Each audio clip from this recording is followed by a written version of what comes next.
Are you ready to get your driver's license? Coastline Academy Driving School offers everything you need from start to finish. Customized driving packages, road tests, and we even handle all your DPS submissions for you.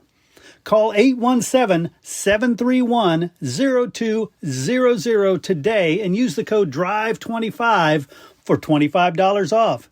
That's 817-731-0200. Coastline Academy Driving School. All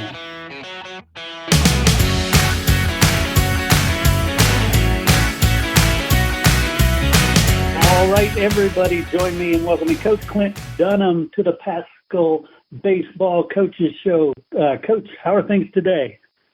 Good. It's a little hotter today. It's 85 and sunny right now, and I think they said it's going to get up to 90s today. So a lot different than the last time we played Heights, but an exciting day nonetheless.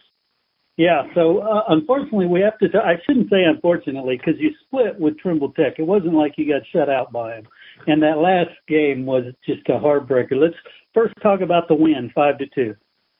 Yeah, it was a good ball game. I think the kids played well.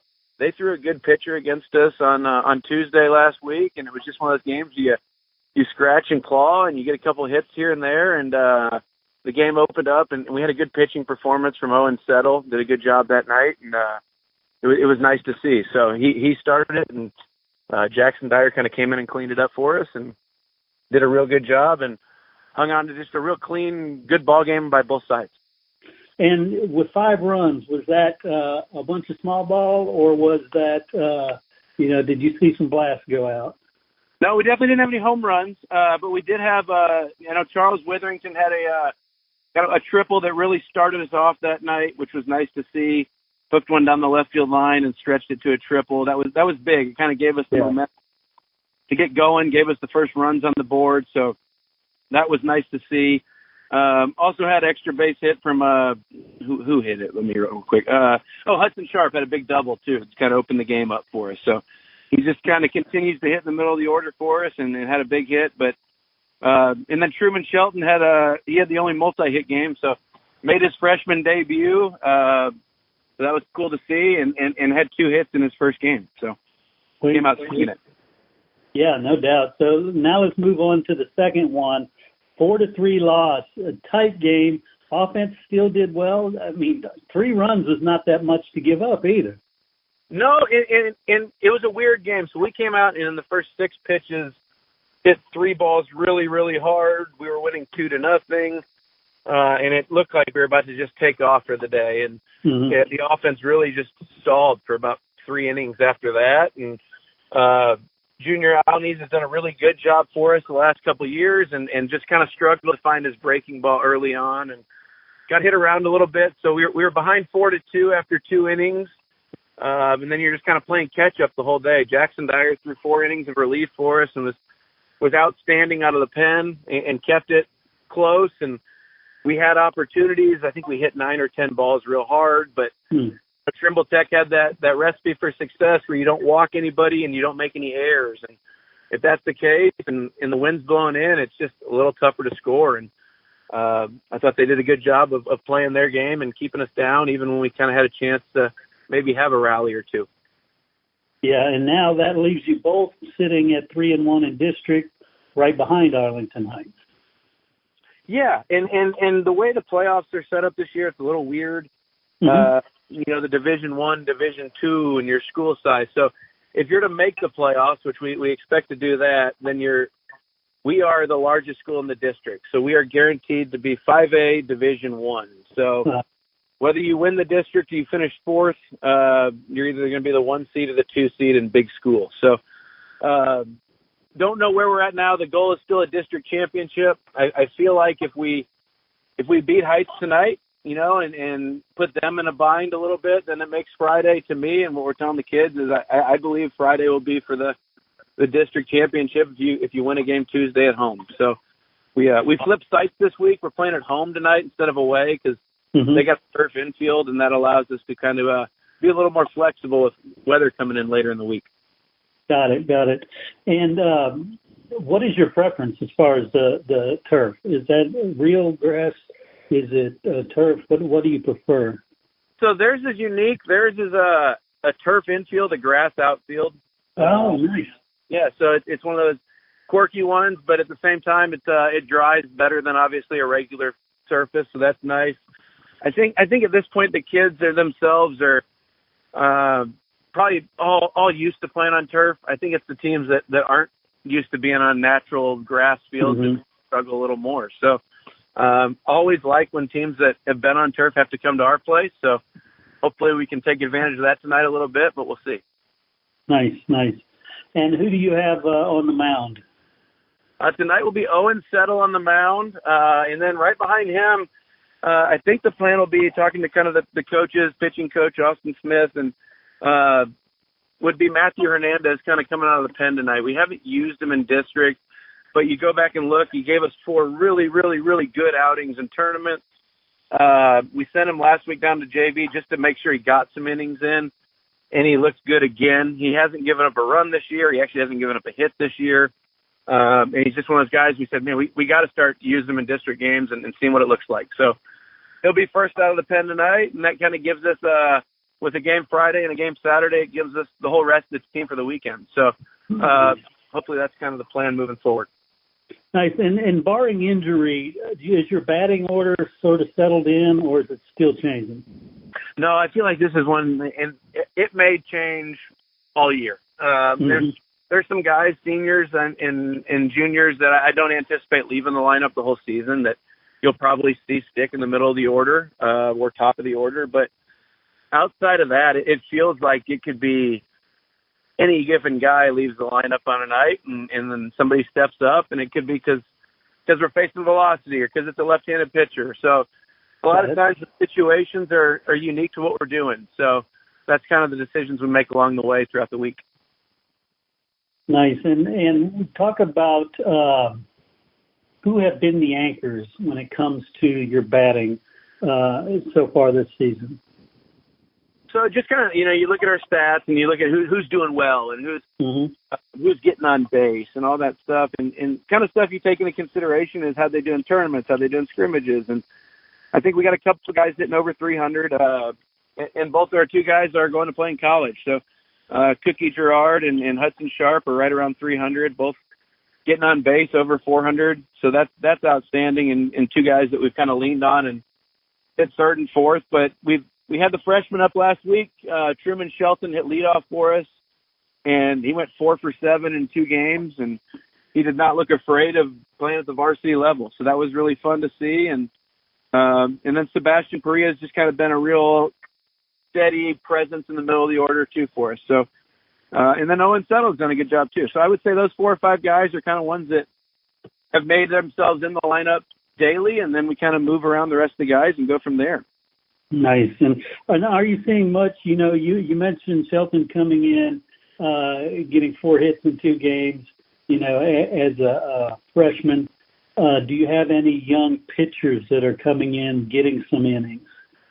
Yeah, and that's Matthew Hernandez, the one I just talked about. He's only a sophomore, so that's why he's new to pitching, and he's been doing it for about 2 years now, and everything has looked awesome. But we're trying to make sure we're putting him in the right situations, and we're going to get him a Heights game under his belt tonight, I think, unless Owen wants to give us a complete game, which would be awesome too. But he's a really exciting young sophomore arm, and then Mason Jung and Richard Gallardo both gave us a lot of innings through tournaments, and sophomores who I really expect the next 2 years to be kind of major pieces to the rotation.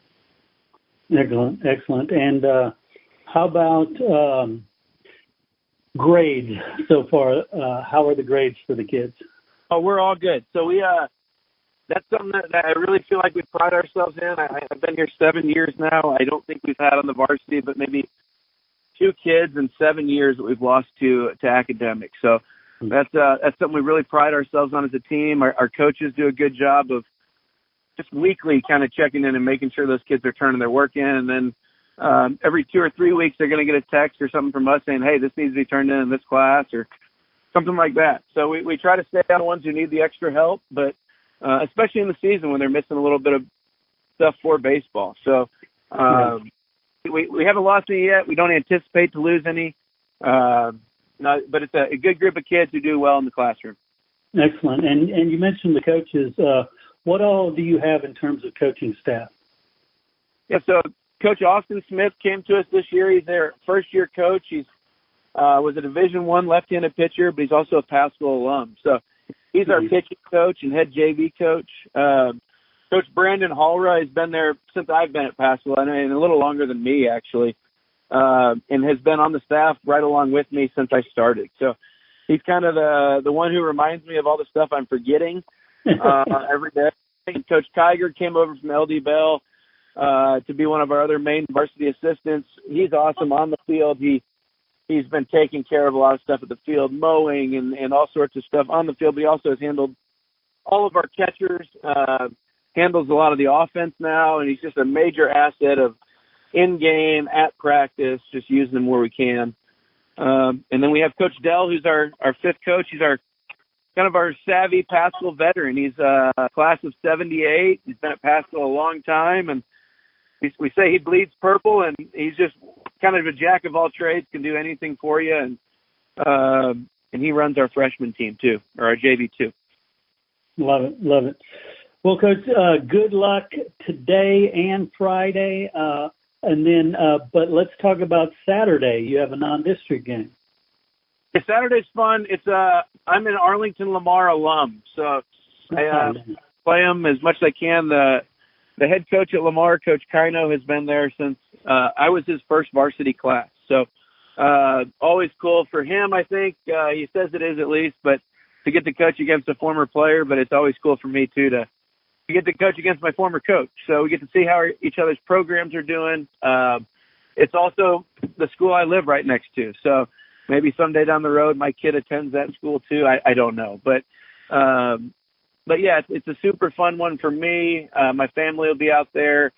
I'll have my wife will be out there. My kid will be running around. I hope. We're supposed to get weather, so we'll see. But it's also important for the team. It's a day where I've said for a while we really, really need a Saturday game. We got some kids who are really, really deserving of playing right now, and it's hard when you get 14 innings a week to play. And you're stuck in those district games. You want to reward those kids, and especially seniors with some more playing time and possibly more playing time built off those Saturdays where you say, hey, that kid is swinging it good, and we got to find a way to get him in the lineup a little more. So need a Saturday game badly. I don't know if we'll get it in or not. I really hope we do.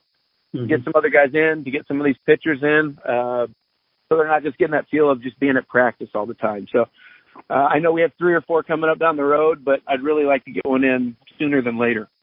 Right on. Well, Coach, like I said, best of luck. You've got lots of reasons to want to go 3-0 in this stretch, and hopefully when we're talking next week, actually next month, hopefully we're talking about 3 wins. Absolutely. I know in the past I've said, hey, just give me 2 or 3 and I'm happy, but I'd love to get real greedy and get 3 this week too. I think that's the hope. I love it. Take care, Coach. Thanks, Chris.